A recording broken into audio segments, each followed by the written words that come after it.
এটা খুনের ব্যাপার। আরো একবার ভেবে নাও, তুমি যে কথাগুলো বলছো সেগুলো সত্যি?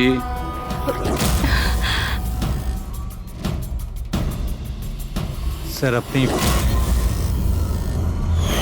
আমাদের মনে হচ্ছে না এই ব্যাপারটা সত্যি। আপনার মনে হওয়া না হওয়াতে কিছু এসে যায় না। যখন আপনাকে কিছু জিজ্ঞাসা করা হবে তখনই বলবেন। হতে পারে ও সত্যি বলছে, কি জানি। আমি পাগল নই, আমি সম্পূর্ণ সুস্থ। আমি বলছি তো আপনাদের, আশিকা বৌদি নিজেই বলেছে বৌদি নিজে দাদাকে খুন করেছে। বৌদি, বৌদি, দাদা,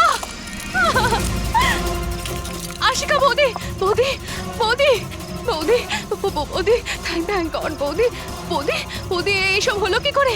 কে করেছে এইসব? মরে গেছে বকুল, ঝামেলা শেষ, মেরে দিয়েছে, সব শেষ, মেরে দিয়েছি।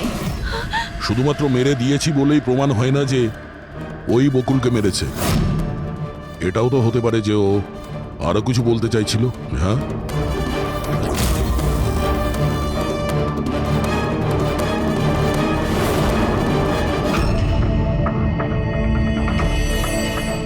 একটা কথা বলো, বকুল যখন খুন হয় তখন তোমরা সবাই কোথায় ছিলে? কোথায় ছিলে তোমরা? আমি আর নিতিন তো এক বন্ধুর বিয়েতে খান্ডালা গিয়েছিলাম।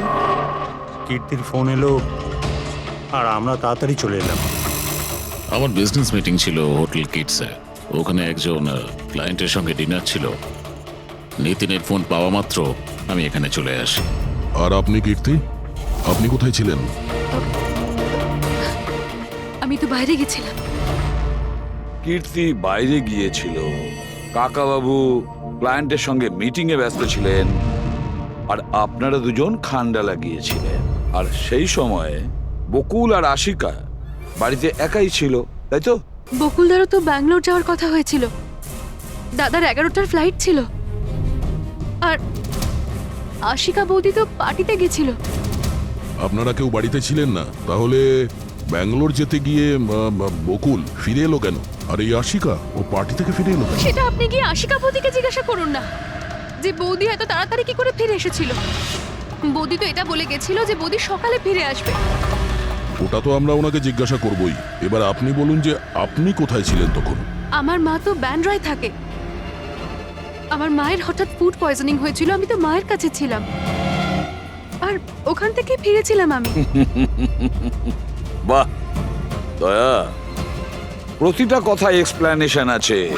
যে বকুলের খুনের সময় আমি ওখানে ছিলাম, এখানে ছিলাম, আমি ওখানে গিয়েছিলাম, সবকিছুর ব্যাপারে এক্সপ্লেনেশন আছে। কিন্তু সবাই মন দিয়ে শুনুন একটা কথা, যে সিআইডির কাছে কোনো সত্যি বেশিক্ষণ গোপন রাখা যায় না, সেটা সামনে আসবেই।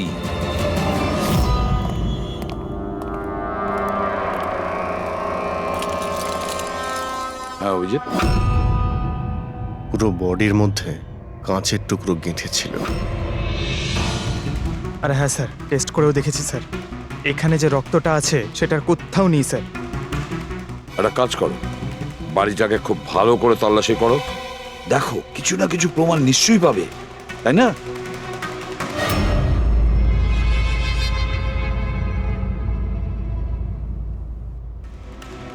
কিছু বললো কি? স্যার, ওর বক্তব্য ওর কিছুই মনে নেই। কিছু মনে নেই? আশিকা, তোমার কি মনে পড়ছে তুমি কীর্তিকে জ্ঞান হারানোর আগে কিছু বলেছিলে? মনে করো। আমার কিছুই মনে পড়ছে না। মনে করার চেষ্টা করো। কীর্তি বলছিল যে বকুলের খুন তুমি করেছো, এরকম তুমি নিজে ওকে বলেছো। কীর্তি মিথ্যে কথা বলছে, বকুলকে আমি মারিনি।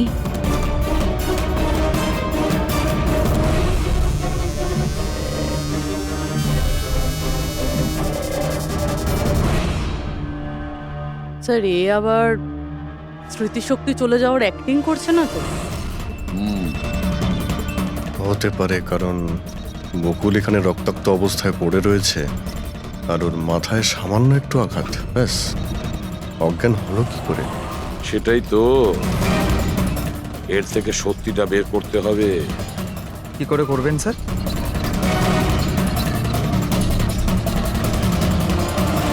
সত্যি কথাটা বলিয়ে নেব নার্কো টেস্টের মাধ্যমে।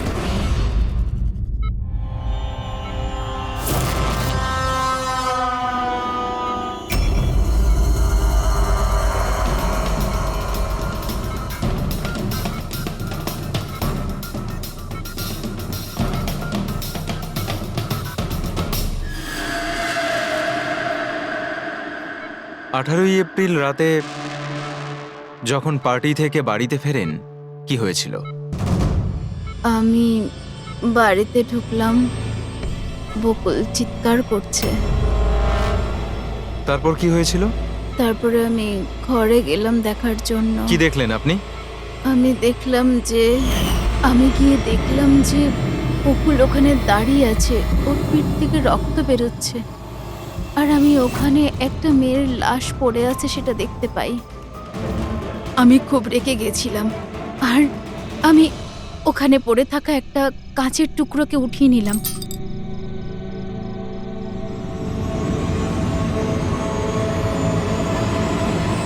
আর আমি বকুলকে মেরে দিলাম, আর তখনই আমি আমার ঘাড়ে একটা প্রেশার অনুভব করলাম। তারপরে আমি বেহুশ হয়ে পড়ছিলাম।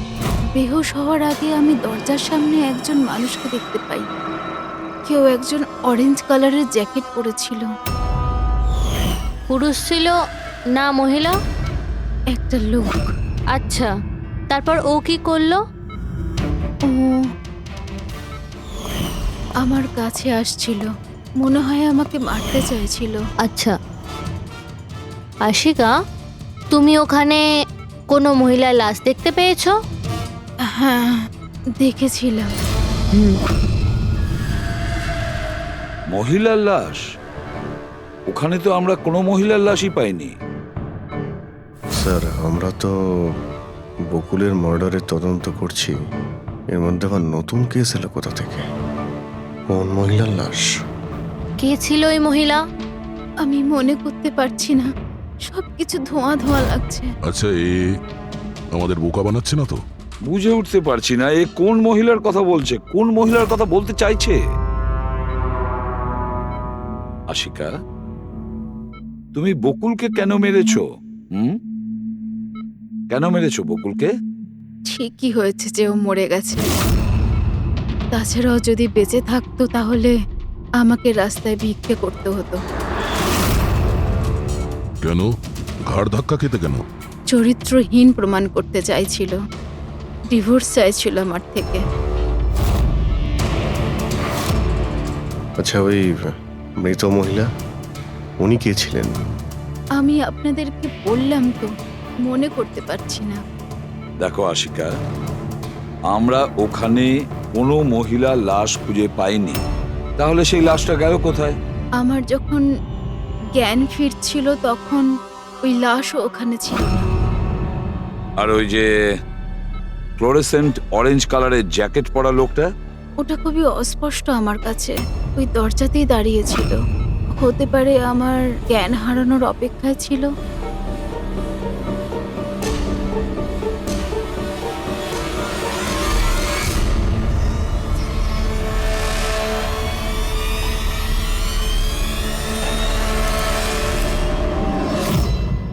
এখন আশিকা ওটাই বলছে যেটা ওর মনে হচ্ছে, কিন্তু টেস্টে আশিকা সবটা সত্যি বলেছে। Thank you. ওয়েলকাম। স্যার, ও যদি নার্কো টেস্টে ঠিক বলে তাহলে তো আমাদের ওই মরা মহিলাটা সম্পর্কে জানতে হবে। মনে হচ্ছে ক্রাইম সিনে দ্বিতীয়বার যেতে হবে, ভালো করে আবার চেক করব। কোনো না কোনো প্রমাণ তো নিশ্চয়ই আমরা পাবো। স্যার এই মেশিন কি কিছু স্পেশাল? এই মেশিনটা যে কোনো ছোট কোনো প্রমাণ খুঁজতে সক্ষম। যেরকম মাইক্রোবস, যেটা সাধারণত ধোঁয়াতে মিশে যায়। আর এই যে মেশিনটা না, একটা ঘরের মধ্যে একদম ক্ষুদ্র থেকে ক্ষুদ্রতর ডাস্ট পার্টিকলস, সেগুলো দিয়ে ওই জ্যাকেট পরা লোকটা সম্পর্কে আমাদের জানিয়ে দেবে যে এই ঘরের মধ্যে ছিল। খুব ভালো।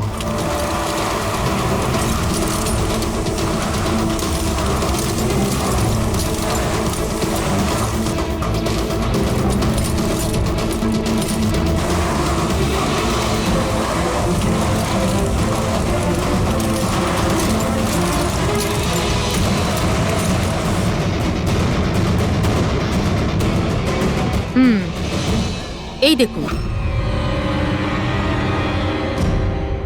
যেটা আমাদের নজর এড়িয়ে গিয়েছিল সেটাই মেশিনটা খুঁজে দিল।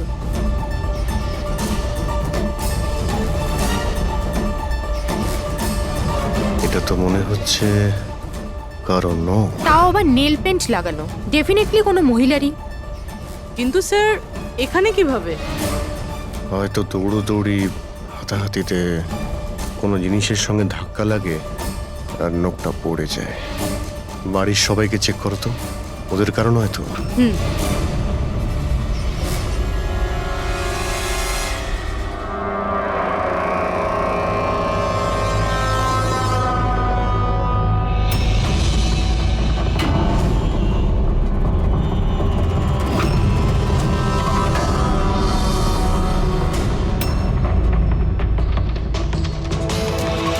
স্যার, হ্যাঁ, ওই বাড়ির তো কারণ নয়, হয়তো ওই মহিলার হবে যার লাশ আশিকা দেখেছিল।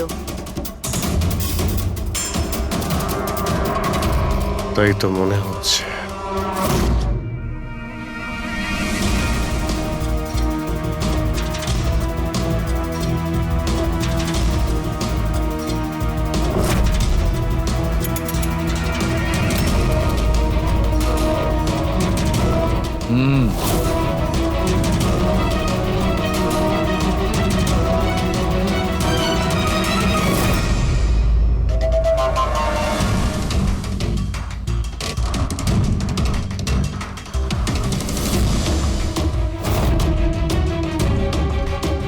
এই ব্যাপার সরকার।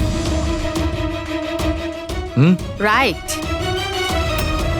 জানতে পেরেছো এই নখ থেকে এটা কার? স্যার, এই নখটা ডিএনএ কোনো ফ্যামিলি মেম্বারের সঙ্গে ম্যাচ করেনি। কিন্তু একটা কথা জানা গেছে বস, এই নখটা যারই হোক না কেন, ও একজন মহিলা আর তার বয়স 20 থেকে 25 বছর। 20 থেকে 25 বছরের মহিলা? আর একটা কথা, হ্যাঁ,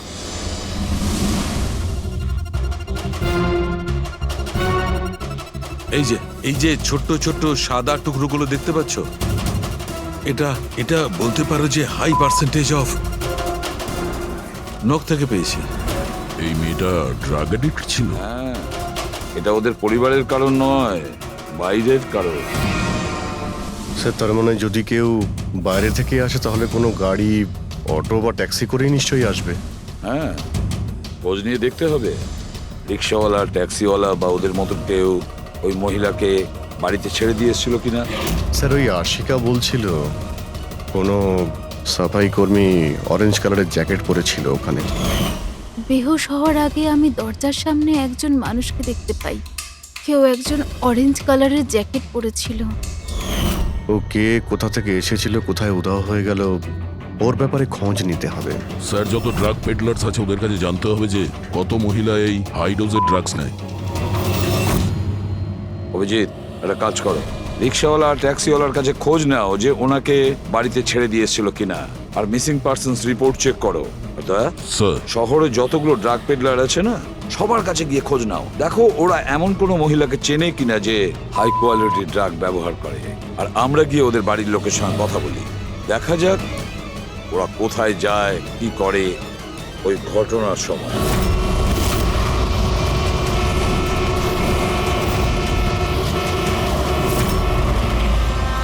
তোমাদের অ্যাসোসিয়েশন থেকে জানতে পেরেছি যে 10 তারিখ মানে পরশু রাতে তুমি শান্তিনিবাস বাংলোতে কোনো মেয়েকে ড্রপ করেছিলে। হ্যাঁ স্যার, ছেড়েছিলাম। তখন টাইম কত ছিল মনে আছে স্যার, তোমার? প্রায় 1টা নাগাদ, ওই বাংলোতেই। স্যার, ও নেশার ঘরে ছিল আর বারবার ওর স্বামীকে গালি দিচ্ছিল। আচ্ছা। হ্যাঁ স্যার।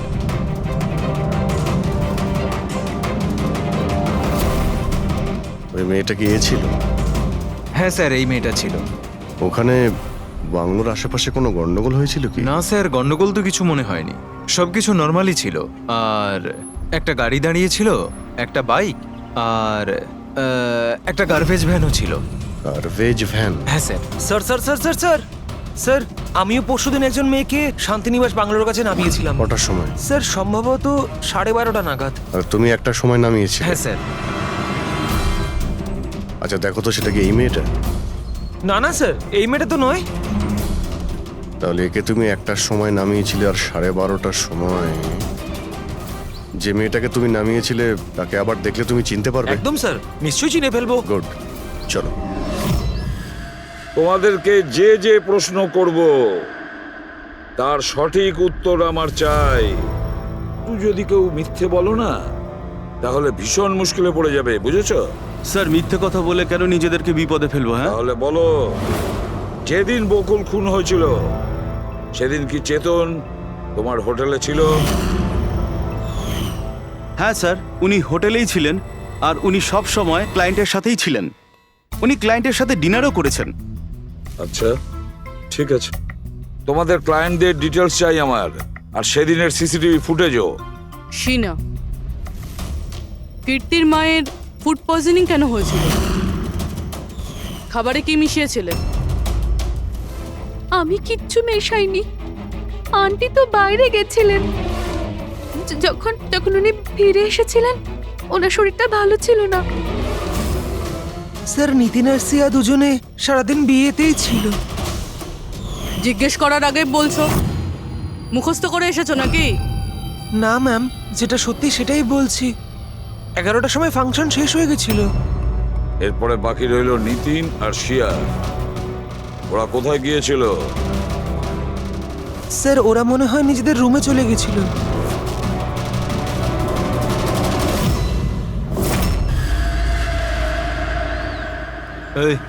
এই মাল কোথায় পাওয়া যাবে?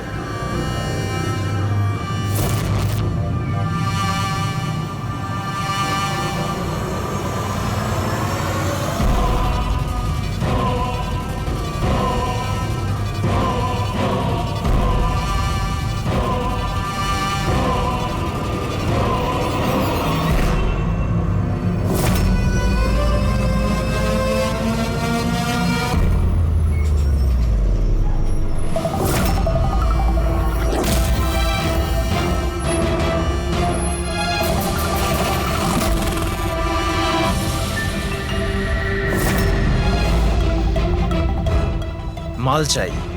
পেয়ে যাবি। কতটা চাই? আর পেমেন্ট কিভাবে করবি? পেমেন্ট মাল ব্যবহার করার পরে। মাল ব্যবহার করার পর দেখ, পালানোর ব্যাপারে না চিন্তাও করিস না। আমার কাছে সমস্ত ক্লায়েন্টের ঠিকুজি কুষ্টি আছে, আর ওই কুষ্টিতে লেখা আছে আমার ক্লায়েন্ট ওভারডোজে মরবে, নয়তো আমার বন্দুকের গুলিতে। কিন্তু তোর কুষ্টিতে লেখা আছে জেল যাওয়া। ওই সব মহিলার ফোন নাম্বার আমার চাই, যাদের তোমরা ড্রাগ সাপ্লাই করো। তাড়াতাড়ি দাও।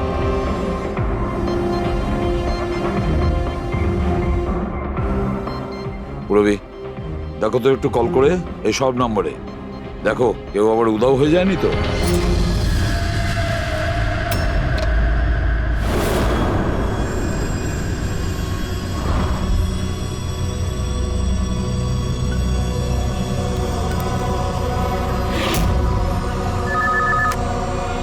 হ্যালো। আচ্ছা, আমি সোনারিকার সাথে কথা বলতে পারি? দেখুন, ও তো দুদিন ধরে কাজে আসছে না। কি? এ নিয়ে তো আমাদেরও চিন্তা হচ্ছে। দুদিন ধরে? ঠিক আছে, থ্যাংক ইউ স্যার। হ্যাঁ স্যার, ডায়েরিতে যে ছবিগুলো ছিল ওর মধ্যে থেকে এই মেয়েটা নিখোঁজ। এই মেয়েটার নাম সোনারিকা, আর এ একটা বারে কাজ করে। ও, দুদিন কাজে যায়নি। একে দেখে বলো তো, এ কি তোমার ক্লায়েন্ট ছিল? হ্যাঁ স্যার। তুমি কি এই মেয়েটাকে নামিয়েছিলে? হ্যাঁ স্যার, এই ছিল, এই মেয়েটাই। আশিকা নিশ্চয়ই একে দেখেছিল। বকুলের ফ্যামিলির সবাইকে ভেতরে নিয়ে এসো। একটু মন দিয়ে দেখুন এই ফটোটা। এই সেই মেয়েটা যার লাশ আপনাদের ঘরে পাওয়া গেছে। আপনারা চেনেন নাকি? হ্যাঁ, না স্যার। আমি দেখেছি স্যার, বকুলদার সাথে 2 মাস আগেই। বকুলের সঙ্গে দেখা হয়েছিল 2 মাস আগে? কোথায় দেখেছিলে? একটা হোটেলের বাইরে। আর দাদা বলেছিল ইনি দাদার ক্লায়েন্ট। স্যার, কোনো ড্রাগ অ্যাডিক্টেড বারে কাজ করা কোনো মহিলার সঙ্গে বকুল ছিল, আর এনাদের বলেছে ওই মহিলা ওর ক্লায়েন্ট। কেন কেন মিথ্যে বলেছে ও?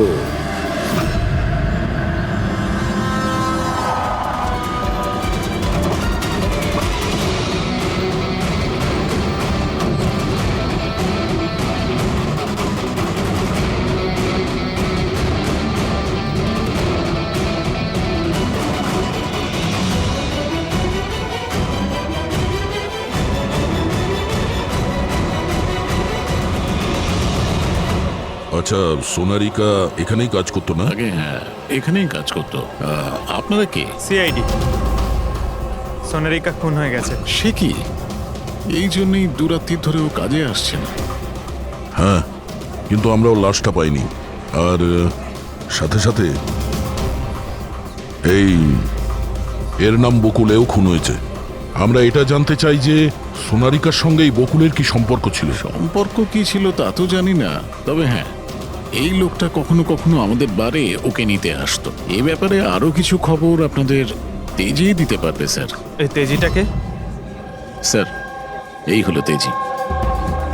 তেজি, সোনারিকা তোমার বন্ধু।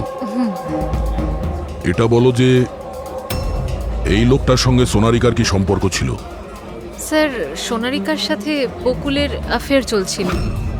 বকুল ওর সমস্ত এক্সপেন্সিভ খরচগুলো দিত, কিন্তু ওর বকুলের বিরুদ্ধে সবসময় কোনো না কোনো অভিযোগ থাকতো। ঠিক কিরকম বলো তো? ওই তো, যেমন ধরুন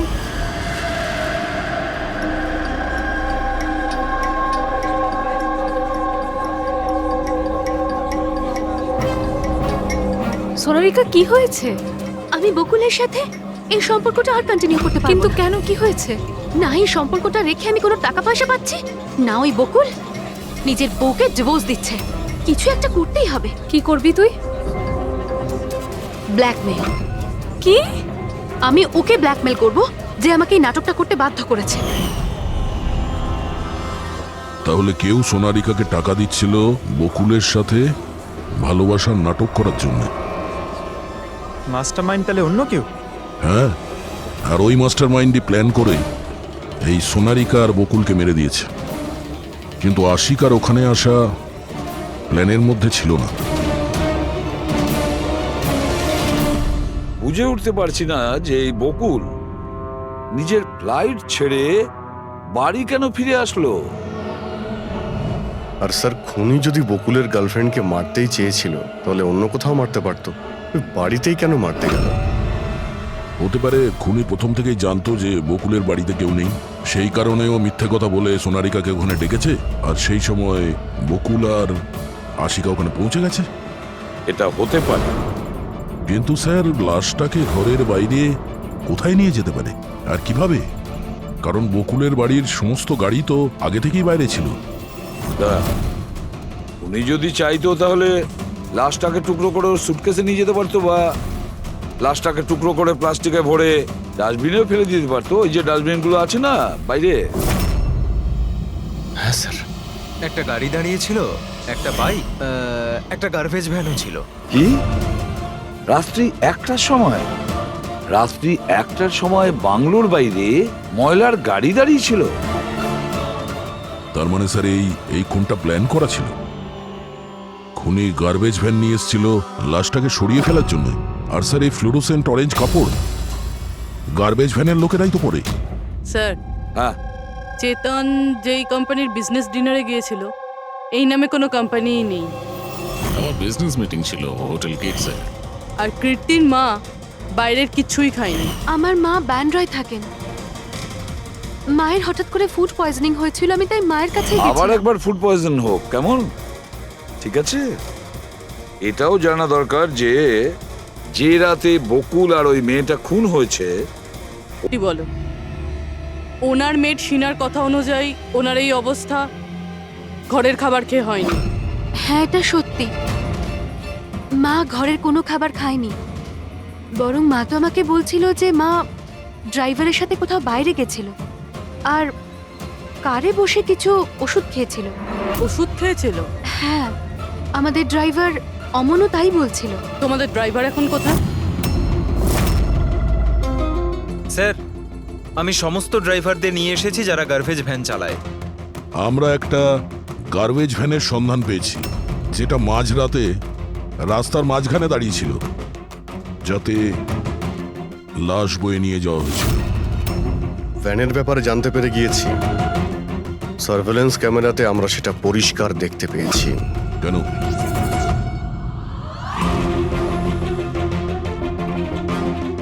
তুমি না ওই ভ্যানের ড্রাইভার? না না স্যার, আমি কিছুই জানি না।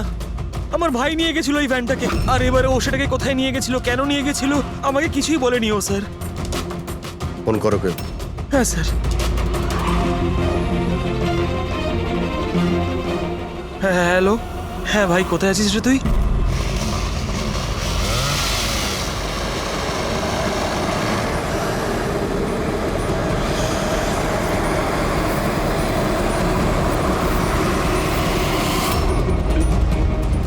কি ভাই, কেমন আছেন?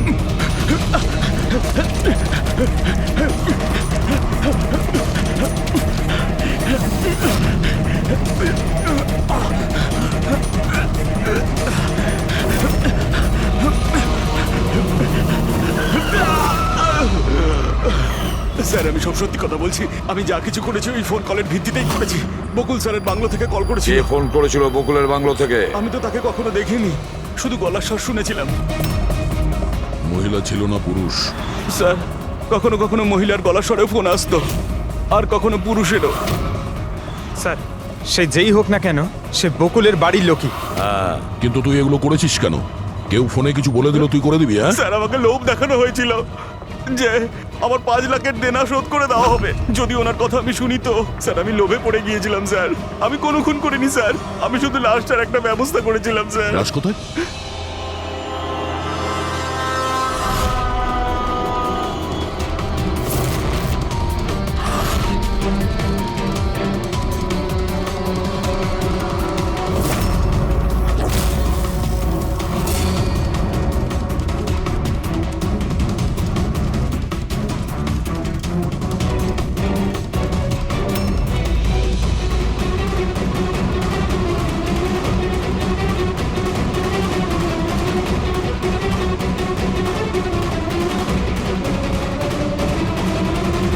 না, এই মেয়েটার গলা টেপা হয়েছে আর তাতেই ওর মৃত্যু হয়েছে।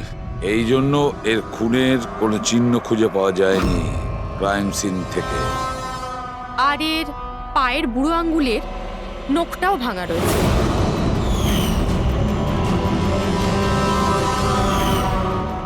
আর ডক্টর, এগুলো কি? এই যে হলুদ হলুদ দাগ? এটাই তো এই কেসের সবচেয়ে বড় সূত্র। চলুন সবাই দাঁড়িয়ে যান। দাঁড়ান। আর কত জিজ্ঞাসাবাদ করবেন আপনারা? সবই তো বলে দিয়েছি আমরা। এবার আর কোনো জিজ্ঞাসাবাদ করব না। হ্যাঁ, আপনাদের প্রত্যেকের নার্কো টেস্ট হবে।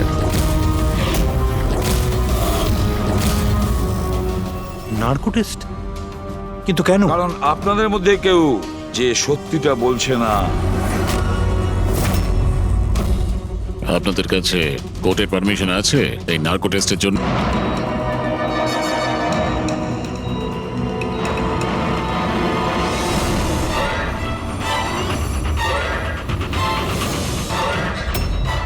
ঘুম আসছে? যা আমি আপনাকে বলবো তার সঠিক সঠিক উত্তর দেবেন, ঠিক আছে? সোনারিকাকে আপনি চেনেন? হ্যাঁ বকুলের যে অ্যাফেয়ার ছিল ওর সাথে, এটাও জানতেন আপনি? হ্যাঁ, আমার দুজনকেই সন্দেহ হতো। তাহলে আশিকাই ওকে খুন করেছে? আশিকা তো সোনালিকাকে চিনতই না, তাহলে খুন কি করে করবে? আপনার এখন ঘুম পাচ্ছে? সোনারিকাকে আপনি চেনেন? না। বকুলের সাথে সোনারিকার অ্যাফেয়ার আছে, এটা কি আপনি জানেন? না। তাহলে আশিকাই কি ওকে খুন করেছে?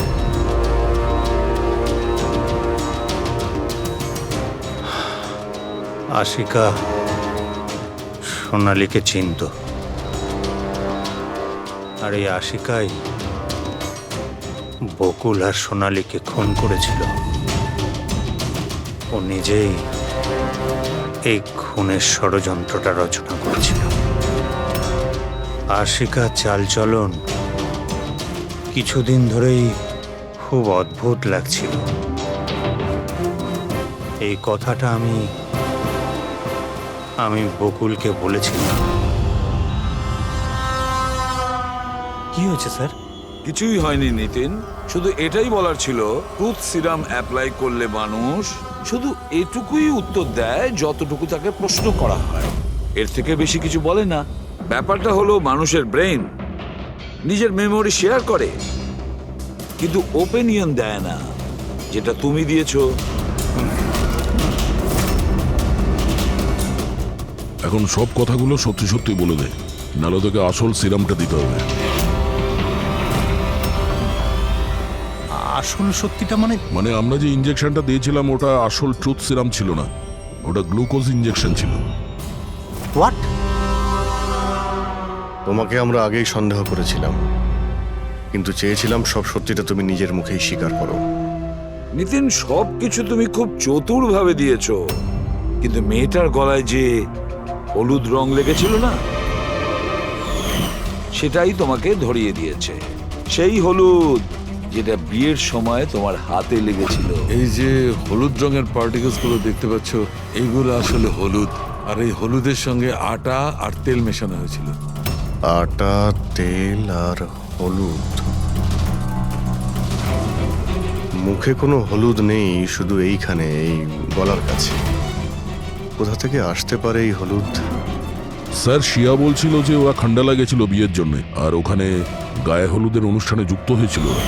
বকুল 500 কোটির রাজত্ব চালাতো, সেই রাজত্ব যেটা আমি তৈরি করেছিলাম, কিন্তু আমাকেই ওই রাজত্ব থেকে বার করে দেওয়ার চেষ্টায় ছিল। ওর সঙ্গে তুমি কথা বলতে, ওকে বোঝাতে। কথা বলার অনেক চেষ্টা করেছিলাম স্যার, অনেকবার চেষ্টা করেছিলাম, কিন্তু ও শুনতো তবে না। ভাই ছিল আমারও, আমি কখনো মারতে চাইনি ওকে, কিন্তু পুরো রাজত্বটা নিজের নামে করতে চাইছিল। সেজন্য আমি একটা প্ল্যান করলাম। কি প্ল্যান করেছিলে? বকুল আর আশিকার প্রায় প্রতিদিনই ঝগড়াঝাটি হতো। ও আশিকাকে ছেড়ে দিতে চাইছিল। আমি সোনালীকে টাকার লোভ দেখালাম, আর ওকে বললাম যে বকুলের সাথে মিথ্যে ভালোবাসার নাটক করে যাক। আর একদিন সময় হলে ওকে বিয়েও করে নিক। আসলে আমি এই সোনালীর মাধ্যমেই আমার হারানো রাজত্ব ফিরে পেতে চাইছিলাম। কিন্তু ওকে কেন মেরে দিলে?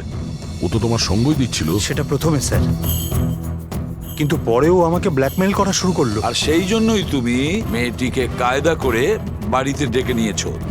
হ্যাঁ স্যার, সেই রাতে আমি এমন সিচুয়েশন ক্রিয়েট করলাম যাতে কি সমস্ত লোক বাড়ির বাইরে থাকে।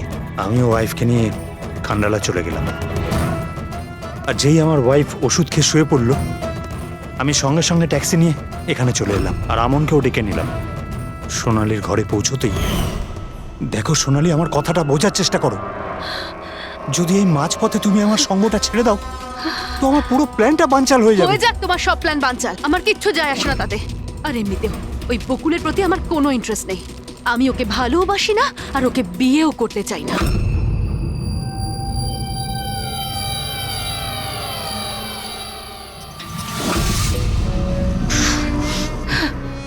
দেখো, যদি তুমি আমাকে সঙ্গ না দাও না, তো খুব পস্তাবে, বলে দিলাম। হুমকি আমি দিচ্ছ তুমি আমাকে? হুমকি দিচ্ছ?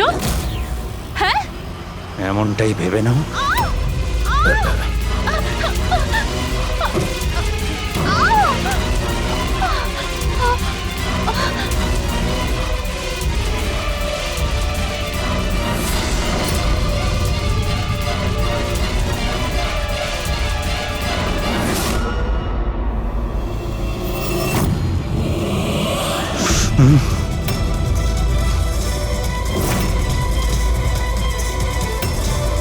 দাদা বকুল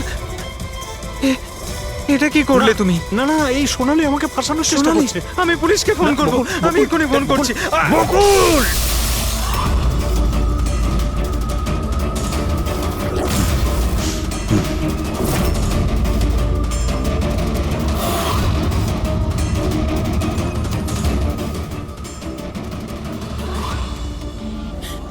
বকুল